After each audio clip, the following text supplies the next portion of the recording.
सुप्रभातम बच्चों। बच्चों आज दिनांक क्या है?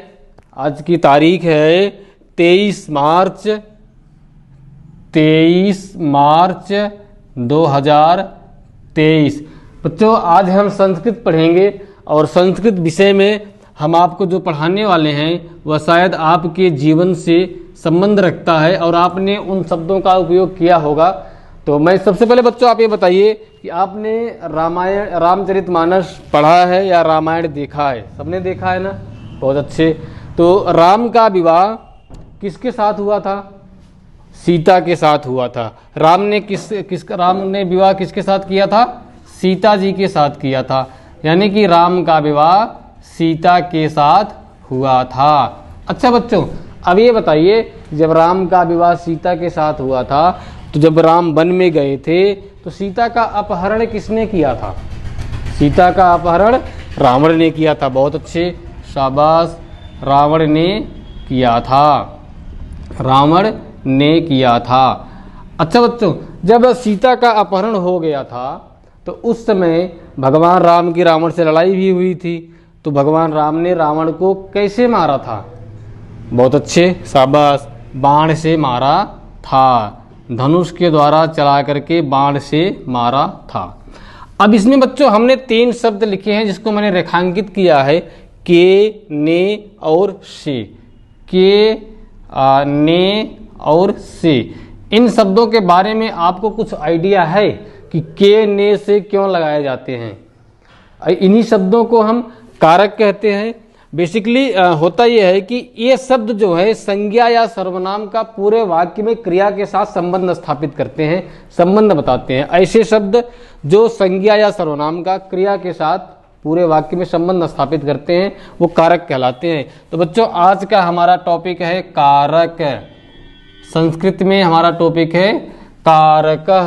हम आज कारक पढ़ेंगे। संस्कृत में कारक के 6 भेद होते हैं। इसके लिए एक श्लोक आता है, कर्ता कर्म च करणम संप्रदानम तथैव च अपादानाधिकरणे इत्याहु कारकाणि खट। अब कर्ता कर्म च करणम, पहला कारक होता है हमारा कर्तृकारक।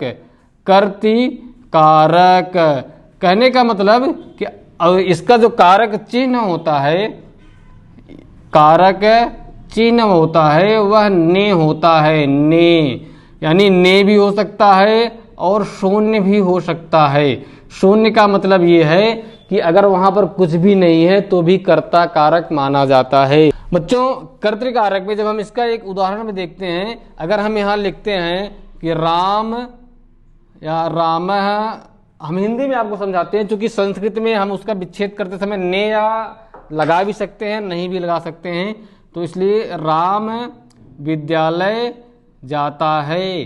राम विद्यालय जाता है। यहाँ पर कोई भी चिन्ह नहीं है तो इसका मतलब ये नहीं कि इसमें कारक चिन्ह का लोप है।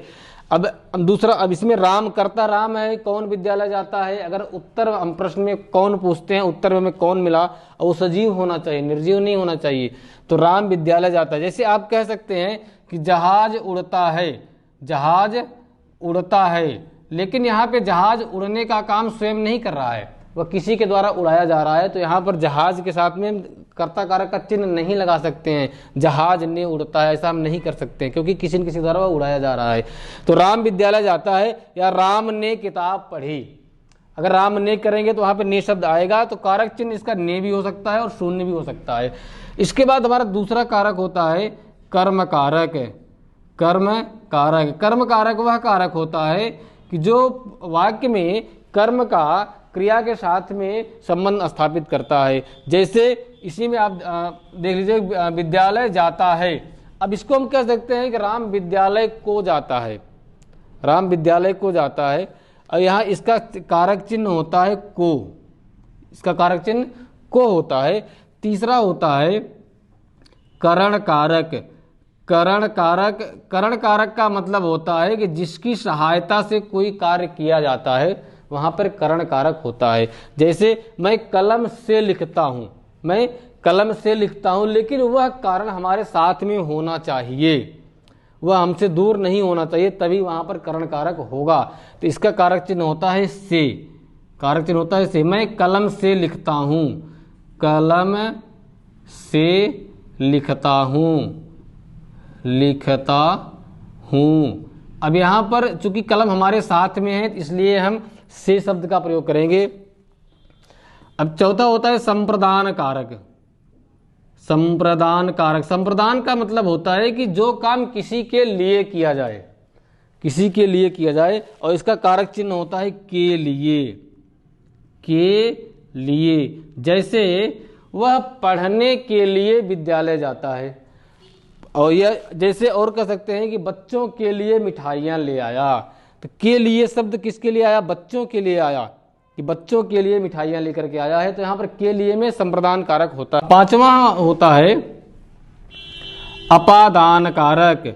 अपादान कारक का कारक चिन्ह होता है से, लेकिन यहाँ पर अलगाव की स्थिति होती है, अलगाव की स्थिति होती है।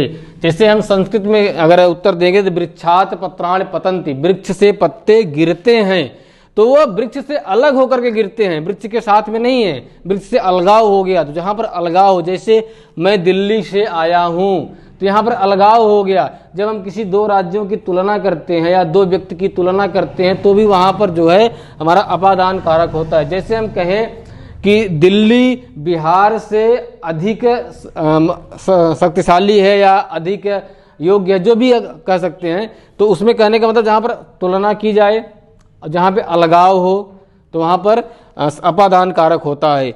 एक इसमें छठा कारक होता है अधिकरण कारक। अधिकरण, अधिकरण का मतलब होता है कि जहां पर कोई कार्य हो, जहां पे घटनाएं घटित हो, वहां पर अधिकरण कारक होता है। इसका चिन्ह होता है में, पर और पय, में, पर और पय।